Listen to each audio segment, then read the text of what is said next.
That's a good I'm one. sorry, I started to rub my eye, and I got like really sleepy, which is a really rude thing to do on your podcast. Oh, it's I'm okay. sorry.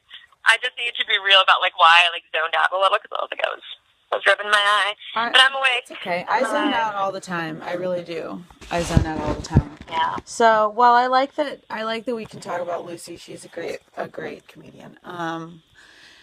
Yeah. Yeah, I loved her. And so, and the people I love right now, Tig Notaro. Tig Notaro's like, oh, I love her so much. And like, She's I so funny. watched, so I discovered her like shortly before like my sister had cancer, and who who who had breast cancer as well.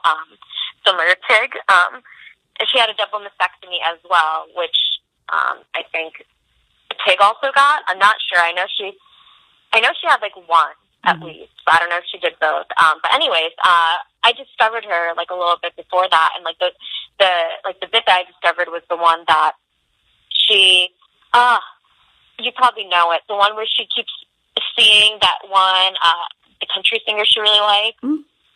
I don't know.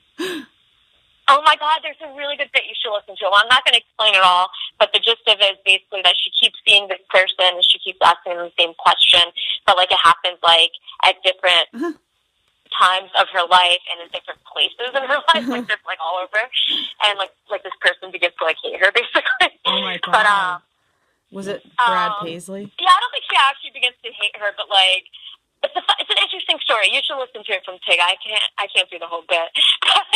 Do Tig Notaro's bits perfectly now. No. She so I discovered her around then, and I saw that the Taylor Dane bit. It was Taylor Dane, who's a country singer. Oh. So look that up later. And so I discovered that, and I was like, oh, this woman's fucking hilarious. She's genius. She's so confident.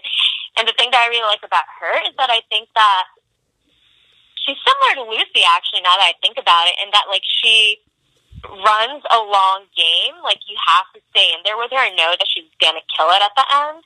And, like, that's just, like, such, like, the confidence there is so, like, admirable that she's able to do that, and, like, she's so brave, and she, like, is like, I'm gonna execute this, and she fucking always executes it. Like, I'm always crying, laughing at the end, like, at the end of her joke. She's my favorite. Yeah. And so I really like that about her, and so, like, I started to watch a lot more of her, and of course, the breast cancer stuff came up, and then I saw like her iconic performance that she did for like NPR, where she talks about it, like where she says like I have breast cancer, and then I also saw the one where she takes off her shirt when she's had a mastectomy. So like she was really empowering and cool, and I just thought she was amazing, and I fell in love. And then right like a few months after my sister had breast cancer, she was diagnosed, and I was with her at the time, and so Tig Notaro was like, she played a big role in like my life. Like I was like, she's so inspirational, she's so amazing, like you'll get through this. It was, I don't know, I think it's weird because all my friends, like I don't know if you've noticed actually, but like Hannah, which is our friend from college, like a mutual friend from college, and Hannah tells me, she's like, I always think it's hilarious that you become so close to these celebrities who you've never met, but like you care so deeply because if something like awful happens or like or sad happens, like you get really sad, and if they like have a kid or something, you like cry emotionally. Like you're so happy for them, and it's really weird because I do feel that like I reach out to so many celebrities at this point because I just like I've never gotten a response except for one, but I won't say that one. Come on. It's a good one. I can't lie. You can't tell us? Because we began to sext for like a while. Shut up. What? Sext? Are you serious? Yes. No, it's so funny. I'm not going to say who it is. But this is someone that like appears on TV weekly. He's on The Voice, right? He's on The Voice. I'm not going to say. Oh my God. I know who you think it is, and I wish. Oh God, it's not him? Happened once. It did happen once? No, it's not Adam Levine. Damn it. But I'm not going to tell you who it is. Okay. But I will tell you this. The person, I'll tell you like after the call. After this recording. I'm not going to like air out that shit publicly. But I will say that was I acted super nuts during that time because I was also during the cancer stuff, and I was just like hitting what do you call it? Hitting the like the phrase when you hit a beer or like you hit alcohol, like you're just hitting the bottle. Hitting the bottle. So I was just like hitting the bottle. I'm really bad at like idioms in English. Oh, it's okay. But so I was hitting the bottle and I was just like saying crazy shit to this person. And like I was sending him news because like I don't care. Like I honestly don't care. Like news is scale. Like I just don't give a shit. It's like whatever. It's like it's the body. We've seen the body. My fucking body. Like, whatever. Yeah. And, like, I'm also, like, super reckless sometimes when I'm, like, super depressed. And during those days, I was really depressed. And, unfortunately, I was really reckless. But also, it's okay. It was an exciting time. And so, I would get, like, really, really hammered. And then I would be, like, in bed. Because I was really depressed. I wouldn't leave my room, but I would still drink, like, a bottle of wine. And so I would, it was really sad, but also, like, fun. And, like, I sat in my bed and I drank wine. I would watch this person on their show. And I would send a picture. I would be, like, in the dark, and I would send a picture of, like, the TV screen with their face on it. And I'd send it to them and be like, I'm watching you. You're so hot. I want to fuck you. And, like, I was like, why is this person responding to me? Wait, they would respond? I was so shocked that they would be, like, still interested in talking to me. But, like, it wasn't ever, like, they made me a joke. Because sometimes I'm like, are they making me a joke? Like, am I just being a joke right now? Like, are they on to me? Do they know that I'm just, like, always wasted? But, like, no. This person was genuinely interested in hooking up. But, like, our schedules were just, like, not coherent. They, like, did not coordinate. And so it never happened. But then, like, I think at some point the person blocked me. They blocked you later. Yeah, I get it. They blocked me on Facebook. This was on Facebook, and then they blocked me. And then, and now the rumors. I can't continue, but it'll hint at who the person is. But they've been in the tabloids recently. Jesus. Well, about other things, and I'm just like, oh my god, like I feel like I know the person so well. I'm like, wow, that's happening to them right now. You sounds like you do kind of know them in a way. So it's one way. I mean, whatever. Well, that's the thing. Did you find them on Twitter? I watched a lot of their interviews, and like I don't know, like Selena Dunham. Like I'm obsessed with Lena Dunham, and everyone knows that. And like I know she's controversial and like has like issues surrounding her, but like I'm always like. I believe in her so badly. I'm like, I'm not going to give up on you, Lena Dunham. Like, I've read her book. I've watched her show. I've watched her movies, like the one that she made when she was in college. And, like, I've just watched a lot of interviews with her. And I feel like I do know her. She's very open about herself. And, like, so I've always reached out to her. She's never responded. Oh. But I've reached out to her in a very, like, emotional times in her life where, like, I knew she was getting shit from the media. And I was like, don't worry about it. Like, hang in there. Like, super lame stuff like that. So. Well, she's a person. She's a person. And so are these comedians. Yeah, they're all people. Like, Tig Notaro is, like, a fucking cool person. Yeah, she's a person. She's cool. Yeah, that's a great point. That's a great point. Sometimes I guess you just reach out and it's okay. It's okay. Because I mean, I honestly don't care. I'm completely like chill with all the stuff I've done in my life. Like I'm like, I know who I am. I know what I was dealing with. Like I'm the only one who's gonna be able to be okay with all the shit that I've done. I've done a lot of shit, but you know, I've learned a lot of shit, and so like that's why we have such great conversations. Exactly. Because of our fucking shit. Yeah, no, I don't think that's that weird. I mean, everybody's done something like that. It's not a big deal. Sometimes people will write things to me who like my music, and it's always nice. It always makes me feel good. Aww. Because why wouldn't that? That is true. You would get that. Yeah. So, yeah, it makes you feel good. Yeah, no, absolutely. I bet you Lena Dunham reads them. She just doesn't respond, but I bet you she reads them. I don't know. I know she gets a lot. That's true. Shit thrown at her, so I don't know if she gets to all the messages. To be honest, true. But yeah, it makes me feel good to be there for her, even if it's not in reality.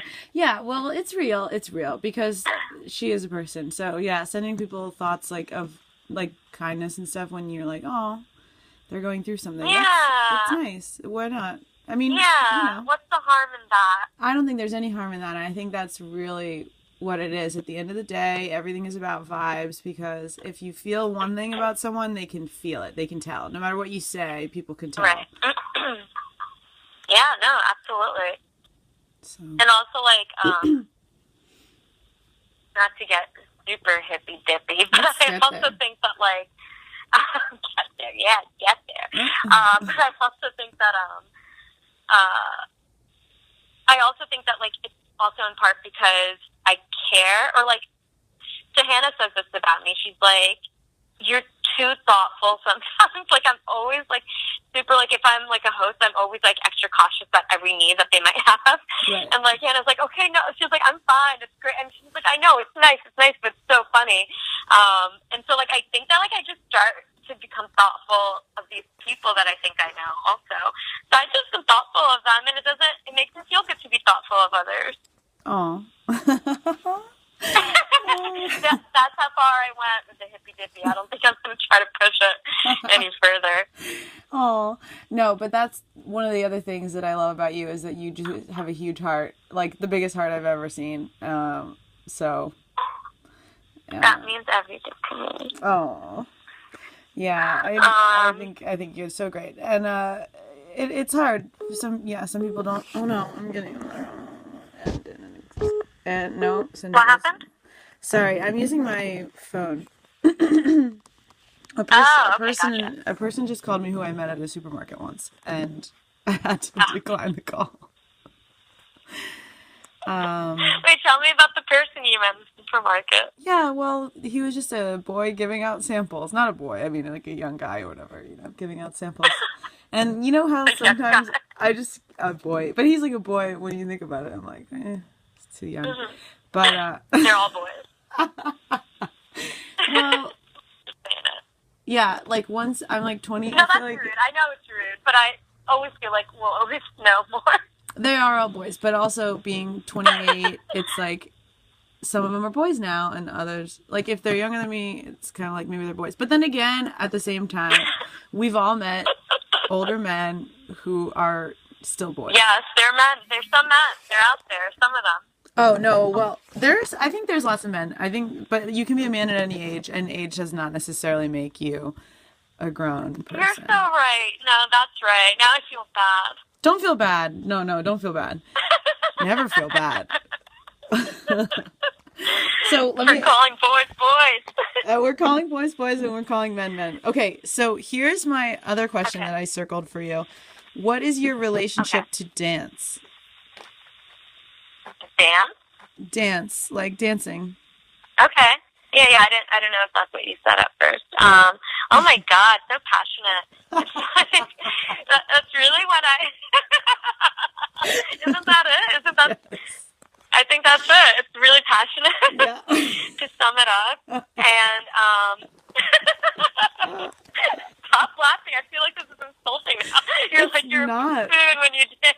Oh no, I love the choice of words, and just listening to you talk. Just everything you say makes me giggle. But you are very passionate about dance. You're a great dancer. You love to dance, and that's why I thought we could talk about it, because it was one of these questions that I found. And I think everybody has a different relationship with it. I think that for me, it's just like such a great outlet to like release and to have catharsis. Yeah. Like I just love it. I fucking love it. I feel like ecstasy without the ecstasy when I'm dancing. Yeah. Totally. Yeah. But no, so passionate, I would say, yeah. We used to dance a lot together in college. We did, and you are legendary for getting on stage at every dance, every band, every show. You'd always find your way on stage and be dancing, and it was so great. Like, no matter what, it was great. I don't know how I got away with it, to be honest. It's so obnoxious. I was like, no, I need to dance on stage. But no, I loved it. On stage, I could feel all the vibration. Like the music was like in me. You know? Yes. Oh, wow. I loved it. Wow. Yeah. That's something I take for granted when I'm on stage as the musician. I take for granted how good it Mhm. feels to be that close to him.